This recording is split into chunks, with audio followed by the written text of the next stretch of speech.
So guys, it is very clear now that Tinubu cannot manage the security problems in this country. I mean, Tinubu cannot manage it. These people are not afraid of anybody. I mean, the Fulani headsmen are not afraid of anybody. You know, just last week we were talking about how many people that were killed in Plateau State. You know that just yesterday, these people still invaded another community in Plateau State, leaving more than 50 people killed.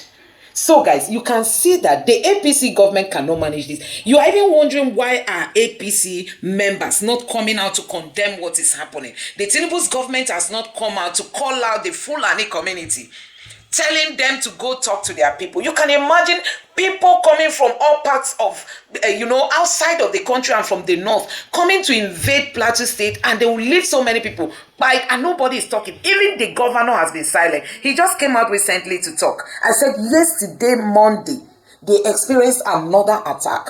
50. This is the number they gave us. Meaning, if real investigation is carried out, it must be more than that 50. Now take a look at this report. People have now lost their lives in this latest attack in ZK community. This is happening in another local government area. 2 weeks ago, it was in Bokos. This time around, we understand it's in Basa local government area. What exactly is happening? Clearly, statement will not do, but this is how our reporter who was on the ground in Plateau State captured this latest round of killing. After this report, we will take a break and we'll come back to discuss it. Please stay with us.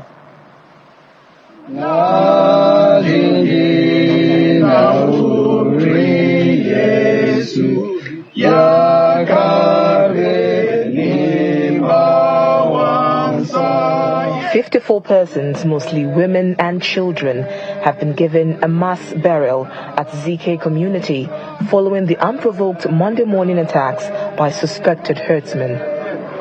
It took the search and rescue team several hours combing the community to recover the bodies, after which a mass burial was conducted before some of the mutilated bodies decomposed. Head to head, toes to toes, ashes to ashes, ashes to ashes.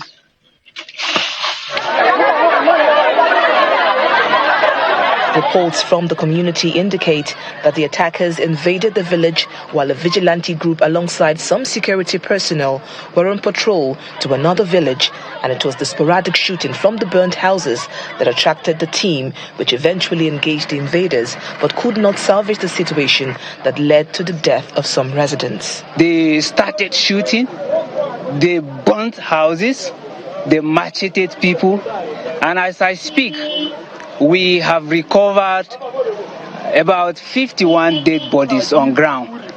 And then we are still searching. I will not say that is the end, but we are still searching on other corpses around the bushes. And that is the situation of what happened. A lawmaker in the Plateau State House of Assembly and the national president, Irigwe Women's Wing, expressed disappointment that all the peace meetings held did not yield positive result. We have passed several motions. We have called on the state government to these ugly incidents. We have proposed solutions. We have asked that these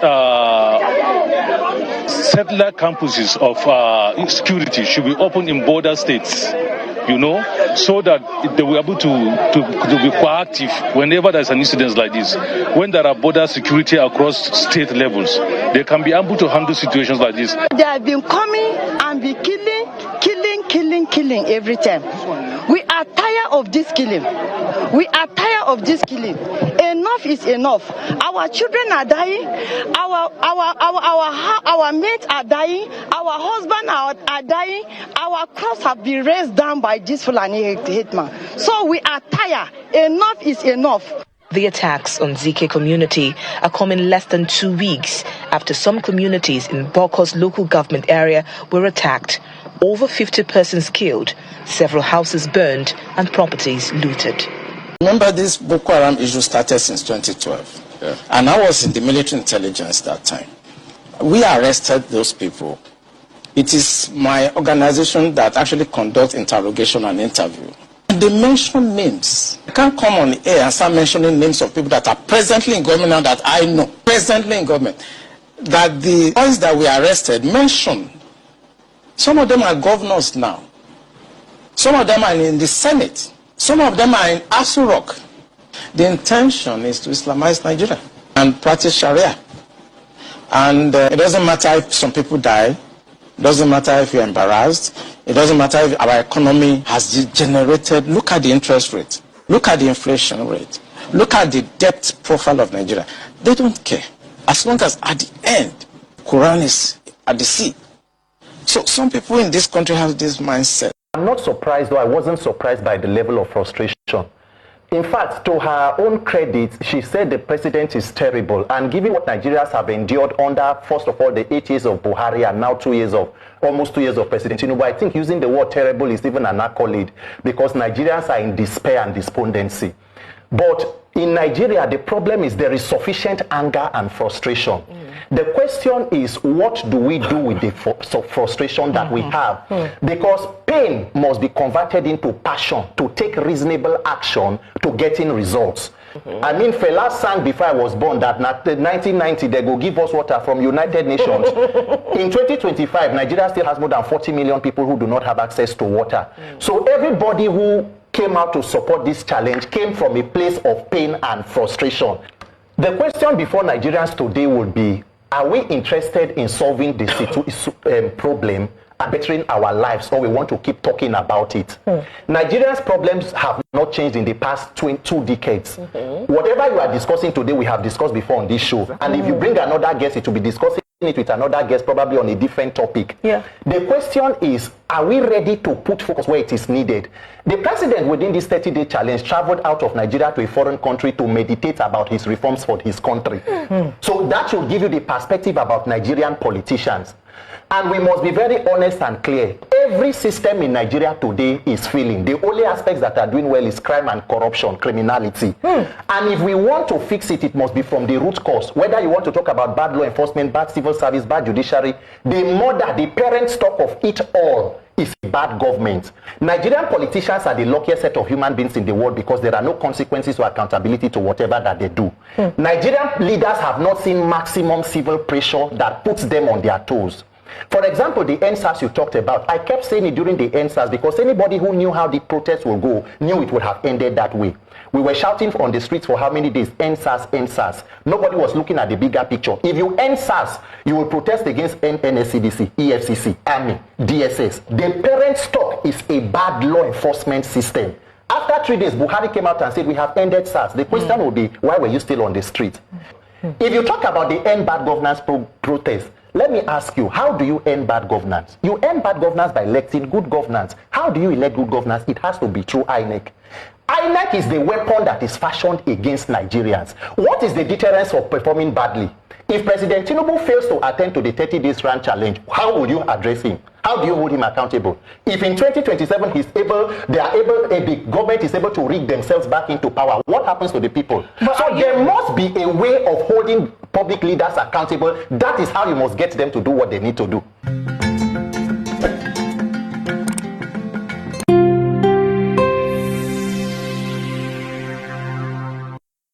Another fresh 40 people has been killed in Plateau State. This Fulani herdsmen killing and everywhere and there. Wetin dey vex me pass me? Nobody even care. Nobody care. Everybody just silent. This is not normal. You go there, they see 40 people die here, 40 people die here, 50 people die here, 50 people die, and they are not doing anything about it. The only thing they are concerned about is how to loot our money. All the people causing insecurity in this country, they inside that federal government. Yes, now inside that federal government, all the people they sponsor Boko Haram, who they sponsor all this insecurity, they inside that government. Now why we no get solution? Yes, now why everywhere just nobody care, nobody care, nobody. The topic for this video is how shameless and problematic Nigeria is at this point. I first of all know you would want me to mind my business and talk about my own country, Ghana. But listen, I don't really care about what you think. And if you haven't checked in my videos, I talk more about my country than any other on this platform. But at this point, it's not just silly and problematic how miserable Nigeria is, is becoming for all of West Africa. And if you feel agitated already for my choice of words, wait and hear the rest of all I have to say. Nigeria's population is a national security threat to every neighboring and West African country. As of March this year, Nigeria's population is more than half the total population of West African countries. More than half. This means on any given day, the influx of Nigerian citizens to any West African country will easily swallow up the entire local population. This is why every country in West Africa needs to have a say in what goes on in Nigeria, on the backdrop of the fact that they like to travel, ladies and gentlemen. They like to move, and they are moving in numbers. Now, ladies and gentlemen, two major situations are making Nigeria look scary to the rest of Africa, especially the neighboring West African countries. And I said two major things. But first, let's put aside the lack of stable electricity and inflation for now. Those are regular problems everywhere that every country in Africa has to deal with. However, the two worrisome situations brewing in Nigeria, which threatens the sovereignty of other African countries, has to do with the religious extremism and poverty. Ladies and gentlemen, I need you to again hold back on the insults for now, and also put down your biased glasses and hear me out for a minute before you come in. Are you aware of the number of Islamist jihadist groups operational in Nigeria as of 2025? Let me give you the list, ladies and gentlemen. It started in the year 2000 with Boko Haram, whose aim is to establish an Islamic state in Nigeria. Then the first splinter group from Boko Haram, called Ansaru, was formed in 2012. After Ansaru came the next splinter group called Islamic State West Africa Province, aka ISWAP, which started in 2016. Darul Salam also came in from the Niger Delta, and then the multiple Fulani militant groups came in. Just when we thought these groups were too many to handle for one country, then we hear of a group originally from Mali and also operational in Niger moving in to Nigeria. They are called Lakurawa. The situation appears to get worse by the days, from one bad jihadist group to a worse group. Ladies and gentlemen, is Nigeria becoming, or already become, the main breeding ground for all terrorist groups in Africa? What's going on here? When other countries are thinking of ways to create conducive environment to entice foreign investment, Nigeria is rather enticing terror. Let me ask you this: what conditions are making the northern part of Nigeria so enticing to these groups in the first place? Because this is where almost all of them. Nigerians, I don't know if you have seen this video, this particular video. This is the Emir of Taraba State. The Emir of Taraba State giving Fulani people 30 days to leave Taraba. 30 days to leave Taraba. I know now this one people will start saying Alhaji is like you are against the Fulani people. No. Let me tell you this one. For the first time, no. I don't hate the Fulani people. Me, personally, I was raised by a Fulani man. Yes, I was raised by a Fulani man, but not these murderers. Not this particular set of Fulani people. These ones in the bush, raping our women, destroying our farmlands, buying our people. It is not this type. I was raised by a Fulani man, but not this set of hooligans. You understand? So that you not come here and say, Alhaji is like you are against. I'm not against the Fulani people. I'm against this set of people that this emir is talking about. These ones that claim to be Muslims. According to this emir, he said that these ones claim to be Muslims. They claim to love them, but they go at the back to buy them. Take them to they collect them, kidnap them, rape their women, and do sort of things. That from now henceforth, it is eye for an eye. This one is not me again. It is not Alhaji that is pushing this agenda. It is Emir of Taraba State. That enough is enough. We cannot continue keeping quiet, and more evil will continue to happen in our land. Brother, these people are doing too much, bro.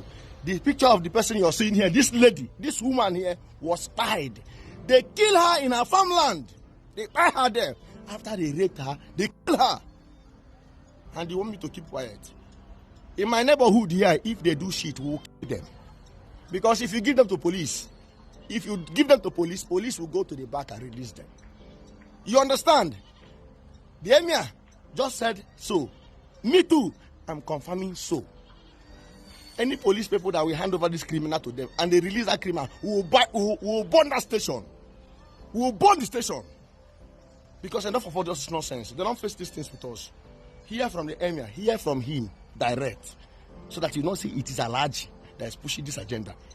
Sai mu dawo a nan Taraba. Zan yi babban magana kowa ya ji. Fulani mu bororo na. This person tweeted and said, for threatening the life of Peter Obi while on ground in Benue State to visit helpless Benue citizens in IDP camps, all well-meaning Nigerians who are Catholics at home and in the diaspora must report Father Hyacinth Olia to Rome. Father Hyacinth should be reported to Rome. So guys, a whole lot is happening in Nigeria. So guys, the governor of Benue State, who has been so silent over the crying of his people, has come under fire for denying Peter Obi the opportunity to visit the people of Benue State, especially those of them in the IDP camps. So guys, we all know that Peter Obi has been moving, trying to meet with those who have this challenge of herdsmen invading their communities. Recently, Peter Obi was in Plateau State. He even visited the governor of Plateau State to pay him condolence visit over the crying of the people of Plateau. Now, Peter Obi wants to go to Benue State to go see the governor and also have the opportunity to meet with those of them in IDP camps and also those who have been affected, by this herdsmen invasion. Guess what? The governor of Benue State issued a statement saying Peter Obi is not so. Though he didn't mention his name, but he said they don't want any August visitor. And guess what? Obedience have come on him. Obedience have really come on this man. Many Nigerians have been accusing him of silence. Is it because he's an APC governor? We've seen all that the Benue people have got to go through since the time of the former governor, Governor Otom. Governor Otom was even more outspoken because he came out on several notes, to cry out to Nigerians over what has been going on. But guess what? This very governor, who is currently the governor of the state, has been silent despite all the things that the Fulanis have been doing in that state in terms of buying people. And now Peter Obi wanted to come to the state. This is not the first time Peter Obi is visiting IDP camps in Benue State. And guess what? The state governor is saying no to Peter Obi. Nigerians have been reacting. So guys, you can now try to connect the dots when it comes to leadership in this country. It appears APC is just like a cult. They come together, they agree to one thing, whether it's favoring Nigerians or not. If you look through what has been happening in Nigeria since the time of Buhari until now, if you are an APC governor, you don't criticize the herdsmen, you don't fight against you don't promote open grazing, you don't try to stop the herdsmen from coming to your state. The terrorist herdsmen. You are not outspoken if you belong to the APC. You cannot say you don't want this set of people, especially those of them in the APC. But if you are not in the APC, like we saw during the time of Buhari, it was mostly the PDP governors that passed the anti-open grazing bills. But the APC governors refused. Now, this Reverend Father, who is supposed to stand for his people. Anyway, we know that the election in Benue State went somehow because we knew that there was no way for APC to have won Benue State because Peter Obi got a lot of votes from that state. There is no way Buhari's party would have won in Benue State. But how all that went is what Nigerians can still not believe. Now he is an APC governor. His people are being quiet. Have you ever seen this governor come out to cry out?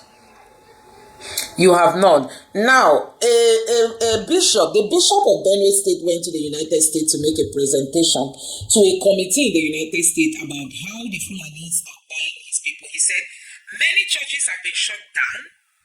Many reverend fathers have either been bought or been kidnapped. And the governor is doing nothing. Since this bishop went to the United States to testify before this committee, this governor's life has been threatened. Not the governor, the bishop life has been threatened. They want to buy him, they want to end him because he said what is happening in Benue State. So guys, a whole lot is happening in this country. And when you look at it, we've been told that they know who are the enemies of Nigeria. That the people who are sponsoring these terrorists, they are all in government using public money to pursue their religious goals. And nobody wants to speak. You know, what even baffles me the most is when Buhari was there, people felt, oh, because Buhari is a northerner, oh, because Buhari is a Fulani man, oh, because Buhari is a Muslim, he cannot defend, he cannot try to stop them. Now that we have a southerner, a man whose wife is a pastor, now that we have them in key position as the presidency, how come Tinubu cannot come out to tackle insecurity? They are using it for politics. Tinubu does not want to speak against the Fulani headsmen because he feels it might affect his chances of coming back in 2027. Although they don't believe in voting. Tinubu is not depending on your vote, in case you don't know. Tinubu only depends on what INEC will declare, which they will decide how INEC wants to declare it. Now, when you look at what is happening, you just come to this conclusion that the APC the party is a cult. Whatever they agree to, they want to stick to it, whether it's going against the people or it's going against Nigerians, it's none of their business. Because if not, tell me how during the time of Buhari, it was only the PDP governors that were passing anti-open grazing bill.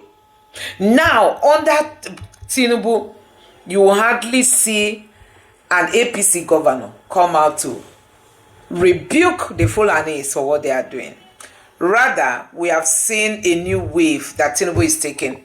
Now, if you are a PDP governor, Tinubu can just send the EFCC to either come for your former governor. And when your former governor is arrested and accused of embezzlement, guess what? There will be a negotiation on the table. And what will be that negotiation?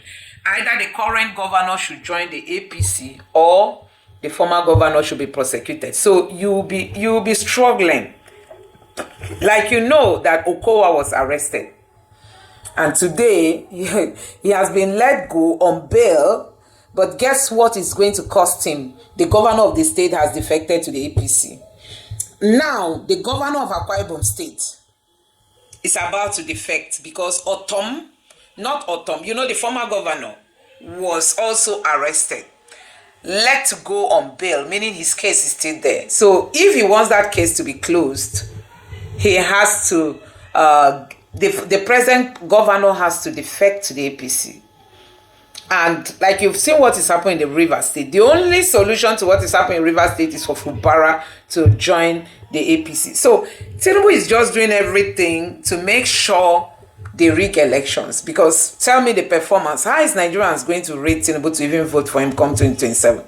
Tinubu just wants to get it by hook or crook. You know, that's just what they are doing. Anyway, guys, I don't know what you make of all this, what is happening in Nigeria today. Honestly, there is no leadership on ground. I mean, there is no leadership on ground. But nevertheless, let me know what you think about this in the comment section below. Please don't forget to subscribe to the channel. Turn on the notification bell. Please give this video a like so that YouTube can recommend it to others. And drop your thoughts in the comment section below. Thank you.